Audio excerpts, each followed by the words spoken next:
CODM sa Tecno Camon Pro 5G? Let's have an in-depth gaming performance review ng Camon. By the way, yung chipset niya ay MediaTek Dimensity 8050.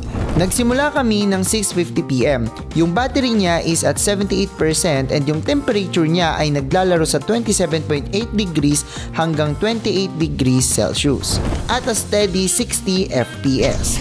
Naka-high graphics din ako. After 30 minutes of gaming, yung battery ay 68% at 36.3 degrees Celsius.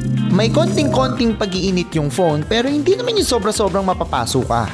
Maligamgam lang. Masasabi ko lang ay satisfied talaga ako sa Camon. Solid na sa gaming, solid pa yung ibang features. Kaya kung Camon user ka, comment mo na rin yung experience mo sa paggamit ng Tecno Camon Pro 5G.